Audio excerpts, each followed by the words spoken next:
Hello student, आज हम start कर रहे हैं एनसीईआरटी का चैप्टर नंबर 5 जो भी प्रोग्रेशन है यानी अरिथमेटिक प्रोग्रेशन है आपको। ठीक है, ये चैप्टर बहुत ज्यादा इंपॉर्टेंट है बिकॉज इसका केवल यूज 10th क्लास से नहीं है। अगर हम आगे 11th क्लास में या हम जेडब्ल्यू की प्रिपरेशन करेंगे आगे चलकर इंजीनियरिंग एंट्रेंस की, तो भी ये प्रोग्रेशन करके चैप्टर आएगा जिसमें एपी भी होगा, जीपी भी होगा, एचपी होगा, स्पेशल सीरीज होगा, यानी ये बहुत बड़ा टॉपिक हो जाएगा। ठीक, लेकिन आज हम 10th में इसे अरिथमेटिक प्रोग्रेशन चैप्टर को स्टार्ट कर रहे हैं। तो अगर आप अभी एपी समझ लोगे तो आगे जो होगा 11th क्लास में अगर पीसीएम आप लेते हो, मैथमेटिक्स लेते हो, तो आपको ये बहुत ज्यादा ईजी लगेगा। ठीक है, तो एक एक चीज करके हम अच्छे से समझते हैं। पहले हम इसका कंसेप्ट समझते हैं, है ना, यानी ये क्या होता क्या है, प्रोग्रेशन क्या होता है, सीरीज क्या होता है, सीक्वेंस क्या होता है। तो एक एक चीज हम समझते हैं विथ डेफिनेशन के साथ समझते हैं कि क्या होता है। तो पहले अरिथमेटिक प्रोग्रेशन, ये चैप्टर 5 है आपका एनसीईआरटी का 10th क्लास का। तो सबसे पहले सीक्वेंस क्या होता है ना, सीक्वेंस। तो when some numbers arrange in a definite order according to definite rule they are said to be sequence, है ना। किसी भी नंबर्स को हम अगर किसी डेफिनेट ऑर्डर से अरेंज कर दें, ठीक है, डेफिनेट ऑर्डर से अरेंज कर दिया जाए या किसी डेफिनेट रूल से हम अरेंज कर दें, रूल यानी कोई एक लॉ उसमें फॉलो हो, किसी रूल के अकॉर्डिंग उसको अरेंज कर दिया जाए, तो क्या कहलाता है, सीक्वेंस कहलाता है। The element of sequence are known as its term. जैसे element, first element, second element, third element, fourth element, इन सब एलिमेंट को हम उसमें टर्म्स कहते हैं, यानी first term, second term, third terms. For example समझिए यहाँ पे 1 2 3 4 5 ये सभी नंबर्स हैं, हमने इनको अरेंज कर दिया। अब ये रूल फॉलो कर रहे हैं क्या, तो देख लेते हैं रूल कैसे फॉलो कर रहे हैं। भाई बिल्कुल कर रहे हैं, इन सभी नंबरों में 1 1 का डिफरेंस है। ठीक है, तो सभी नंबर्स एक दूसरे के साथ रूल्स तो फॉलो कर रहे हैं। ठीक है, कि प्रीवियस वाले से ये 1 मोर है, इससे ये 1 मोर है, ये नेक्स्ट वाला 1 मोर है। ठीक है, तो रूल्स तो सब में फॉलो हो रहा है। तो वही है, when some numbers arrange in a definite order, कोई ऑर्डर से अरेंज हो, या तो इंक्रीजिंग ऑर्डर या decreasing order, according to definite rule, तो रूल्स ही फॉलो कर रही है, तो ये क्या कहलाएगा, सीक्वेंस कहलाएगा। अब यहाँ पे सेकेंड एग्जांपल भी हमने लिया 3 5 7 9 11 डैश आगे चलता जा रहा है। ठीक है, तो इसमें देखो तो 2 2 का डिफरेंस है। तो सेकेंड एग्जांपल भी हमारा क्या कर रहा है, किसी डेफिनेट रूल को फॉलो कर रहा है, that's why it is a sequence. अब आगे हम समझते हैं सीरीज क्या होती है। ठीक है, तो सीक्वेंस का ही पार्ट सीरीज है। अब वो सीरीज कैसे बन जाता है सीक्वेंस, समझिए। The terms of a sequence combined with a plus sign between them they form a series. अगर ये सीक्वेंस का टर्म है, इसके बीच में हम कोई साइन लगा दें, ऑपरेटर यूज कर दें, यानी प्लस साइन लगा दिया, तो क्या बन जाएगा, सीरीज बन जाएगा। फॉर एग्जांपल समझिए 1 + 4 + 7, यानी बीच में हमने प्लस साइन लगा दिया। देखिए यहाँ पे 1 4 7 10, यानी किस टाइप का था ये ऐसा है 1 4 7 10, ये इस टाइप से दिया हुआ है, अप टू n टर्म तक लिखा हुआ है। ठीक है, कि n पे ये एंड हो जाएगा। ठीक, अब ये क्या है आपका, एक प्रकार से ये सीक्वेंस था। अब ये सीक्वेंस से हमने प्लस साइन लगा दिया, यानी ऑपरेटर यूज कर दिया, तो ये क्या बन गया, हमारा सीरीज बन गया। यानी सीक्वेंस में अगर हम साइन यूज कर दें, प्लस साइन यूज कर दें, तो सीरीज में कन्वर्ट हो जाता है। ठीक, तो ये देखिए इसका एग्जांपल समझिए 1 + 4 + 7 + 10। ठीक है, ये एक प्रकार की सीक्वेंस है उसमें, क्योंकि इस सब में 3 3 का डिफरेंस है, यानी वो भी रूल फॉलो कर रहा है। डिफरेंस क्या है, सभी नंबर्स में 3 3 का डिफरेंस है। 1 + 3 + 3 + 3 करते जाओ तो ये सभी नंबर्स आपको मिल जाएंगे, और ऑपरेटर यूज हुआ तो इसलिए वो क्या हो गया, सीरीज है। अब सेकेंड वाला देखिए 2 + 4 + 6 + 8, ठीक, प्लस अप टू इंफिनिटी तक ये चलता जा रहा है, यानी हमको ये प्लस करके सम अप टू इंफिनिटी तक जा रहा है। ठीक है, यानी इसका एंड नहीं है, ये चलता ही जा रहा है। तो ये भी एक प्रकार का क्या है, आपका सीरीज है। अब ये सीरीज भी 2 टाइप्स की होती है। ठीक है, पहला होता है फाइनाइट सीरीज और दूसरा होता है इनफाइनाइट सीरीज। नाम से ही क्लियर है कि फाइनाइट सीरीज क्या होगी।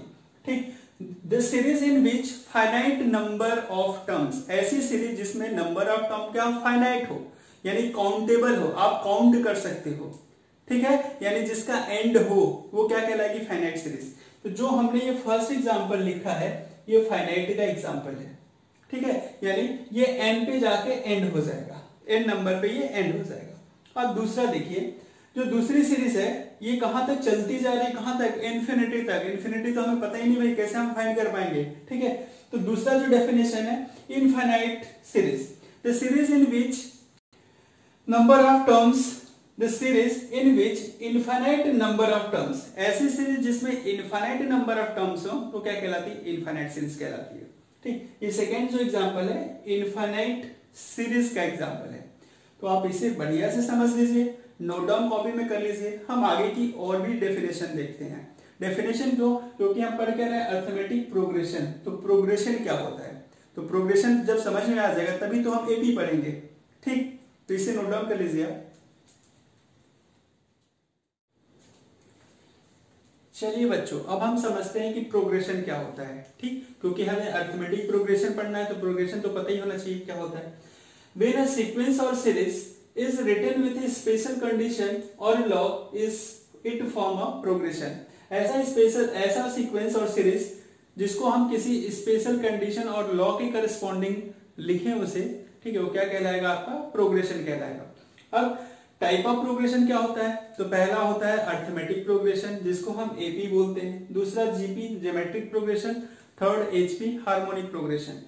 ये दोनों हमारे सिलेबस में नहीं है अभी, जीपी और एचपी, इसको हम 11th क्लास में पढ़ेंगे। अभी हमें केवल पढ़ना है अर्थमेटिक प्रोग्रेशन, ठीक। तो अब हम पढ़ रहे हैं अर्थमेटिक प्रोग्रेशन। तो अर्थमेटिक प्रोग्रेशन क्या होता है, the series and sequence in which the common difference is same over all the series, है ना। ऐसा सीरीज और सीक्वेंस जिसका कॉमन डिफरेंस क्या होता है, सेम होता है जब तक वो सीरीज चलेगी, ठीक।